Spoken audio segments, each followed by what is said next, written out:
صبر کن.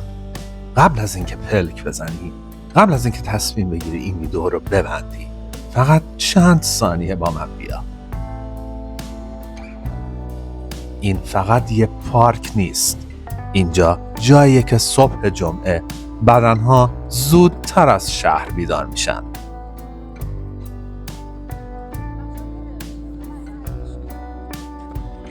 جایی که هر قدم یه دعوت پنهونه برای دیدن، برای حس کردن، برای مکث کردن.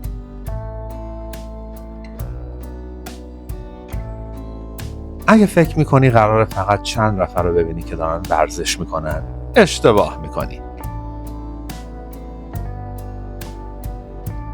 اینجا نگاه ها سر میخورن، عطرها توی هوا میمونن و بعضی تصویرها تا آخر ویدیو ولت نمیکنن.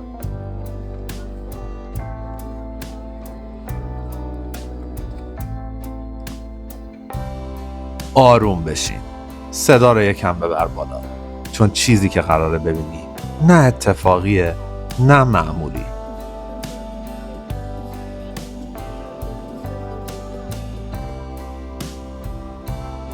این ویدیو رو تا آخر ببین، بعدش خودت میفهمی چرا از همون اول نتونستی دل بکنی.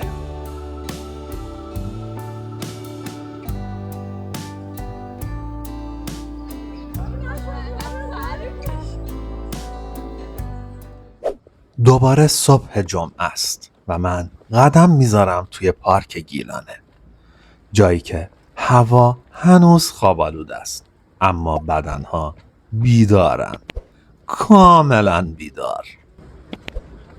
پارک گیلانه باریک و کشیده، مثل یه خط نرم که موازی بولوار گیران روی تن شهر خوابیده. یه مسیر برای دوچرخه سوارا، یه مسیر برای پیاده روی و دویدن و هزار مسیر پنهون برای نگاه هایی که ناخواسته میلغزن. هوا روشنه، آفتاب ملایم، نوازشگر، نه تند نه خجالتی. یه پاییز گرم که بیشتر شبیه وعده است تا فصل.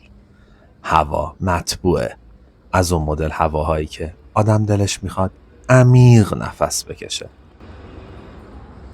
همون اول قاب من میلرزه.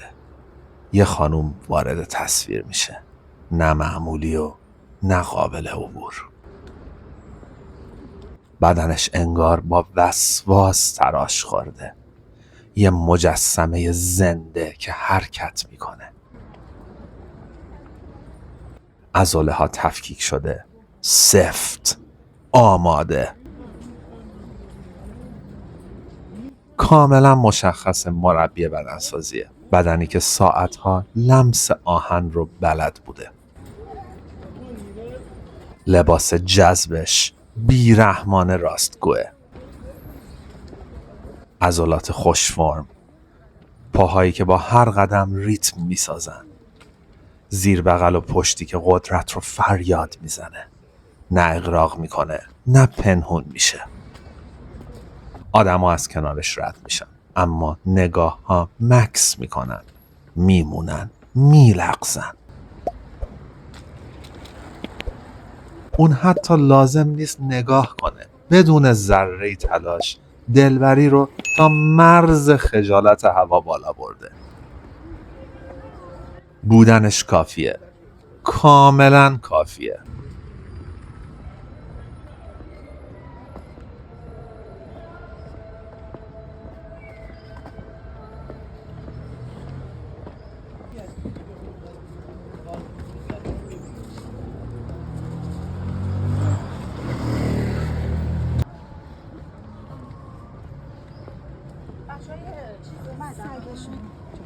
و خب اینجا گلساره، جایی که حتی ورزش صبحگاهی هم یه نمایش حساب شده است. خانوما با تیپ هایی میان که برای عرق کردن هم جذابه. تاپ های ورزشی خوشبرش، لک‌های چسبون که بدن رو قاب میکنن. انتخاب‌هایی که اتفاقی نیستن. همه چی دقیق. وسوسه برانگیز. عطرها نرم، گرم، گاهی شیرین، گاهی تند. ردشون توی هوا میمونه و بدن ناخودآگاه واکنش نشون میده، حتی وقتی صاحبش رفته. من قدم زدن رو ادامه میدم. صبح جمعه است و پارک شلوغ‌تر از همیشه. انگار همه تصمیم گرفتن خودشون رو به نمایش بذارن. دخترای جذاب، هات، دلبر، با اعتماد به نفسی که برق میزنه. انگار پارک تبدیل شده به یه فشن شو صبحگاهی، جایی که بدنها قضاوت نمیشن بلکه تحسین میشن.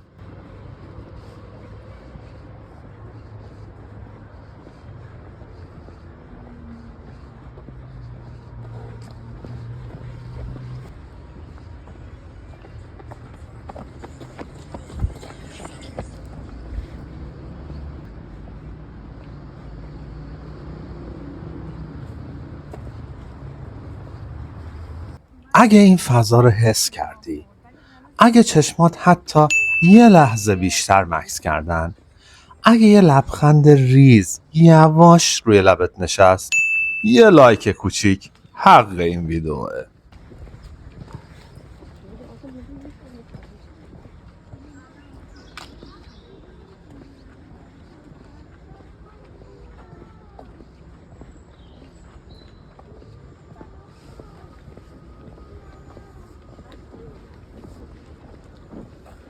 تو کامنت ها برام بنویس. بگو کدوم لحظه بیشتر تو ذهنت موند؟ کدوم تصویر؟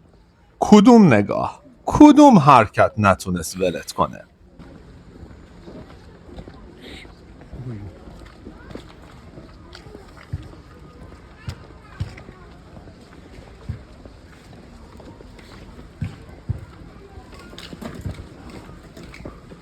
دوچرخه سوارا با سرعت رد میشن. باد، حرکت، نگاه هایی که توی یه ثانیه قفل میشن.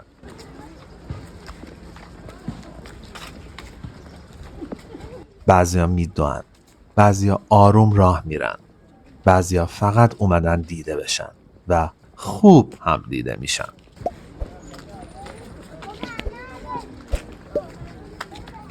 یه عده هدفون توی گوش، لبها نیمه باز، غرق موسیقی.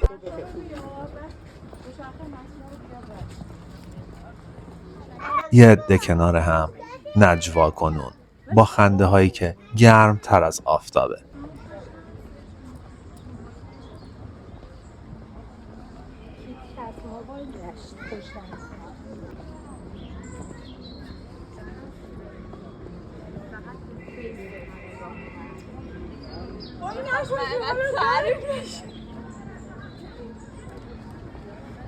اگه دوست داری باز هم با هم توی این مسیرها قدم بزنیم، باز هم این فضاها رو آروم و نزدیک حس کنیم، سابسکرایب کن. اینجا قراره دیدن یه عادت لذت بخش بشه.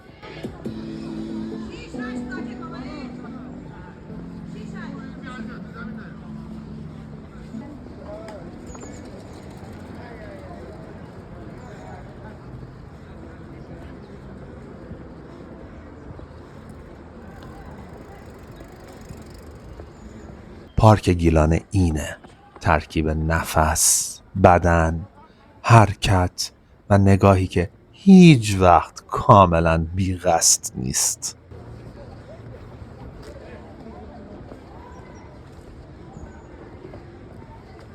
اینجا ویدیو من تموم میشه. 8 دقیقه لمس نرم یه صبح جمعه، 8 دقیقه دلبری بی وقفه.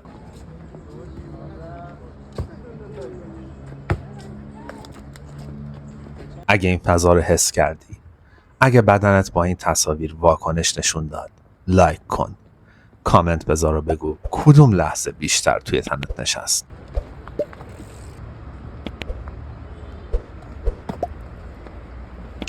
و اگه دلت میخواد باز هم با هم توی این مسیر قدم بزنیم سابسکرایب کن، چون این شهر هنوز خیلی چیزا برای نشون دادن داره.